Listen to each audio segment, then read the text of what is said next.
The oil sands are in Alberta, Canada. They're in the northwest, in the Peace River part. They're in the northeast, that's the big one, the Athabasca oil sands. And then just south of that, and around Bonnyville, is Cold Lake.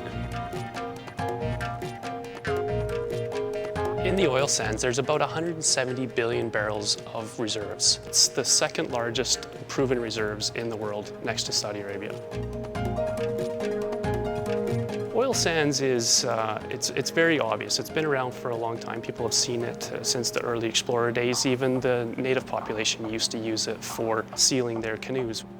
So if you float down the Athabasca River, you can see it coming out in a hot summer day. It's a combination mixture of sand, water, and bitumen, which is a very, very heavy oil, which requires further upgrading in order to make it into any kind of consumer products. The obvious one, of course, is the fuel that runs your car. Bubble gum, toothpaste, cosmetics. It all starts right here in the oil sands. In order to make the bitumen come out of the oil sands, you add some warm water to it, you shake it up, and you get separation. The economic engine that drives this province is energy. And with conventional oil and gas on the decline, oil sands is expected to fill in. The oil sands as a resource is fairly young, it's in its infancy. So we're working really diligently towards getting better at extracting this resource. When we first started, mining was the predominant technology for extraction. And with mining came the tailings ponds. Now, tailings ponds are the ugly eyesore that you see out there for the oil sands, but we are getting a lot better at them. When we first started mining, the life cycle of a tailings pond was thought to be in the neighborhood of 40 years.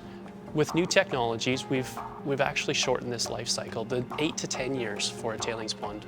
That's fantastic, that's great progress. This is a reclamation site. It's called the Machitowin Discovery Trails, and it's the vision that every mine has when it first starts out, to eventually reclaim the land and return it to its natural habitat. The future of oil sands is really in the in situ side of things, and what in situ means is in place. They drill into the formations. It's a much smaller environmental footprint. They can access a large section of the oil sands through just a small little part of their well pad. There's a lot of work that's being done by the government, by the regulators, towards encouraging better development, growth, technologies. Companies fund huge amounts of research done at universities, done in their own labs, done on site. There's a push towards having less and less land disturbance in the in situ operators, setting aside land for parks and recreation.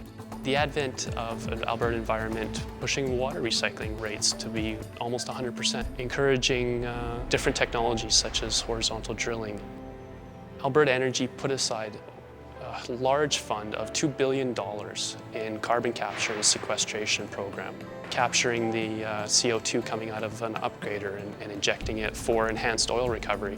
These type of technologies are helping fund and helping push and putting policies in place in order to make sure that they do happen. And this has been, driven by industry and government working together. But it's just like any new thing. It takes time to develop. It takes time to discover what it is that works, what doesn't work, and what can you do to make it more efficient and better.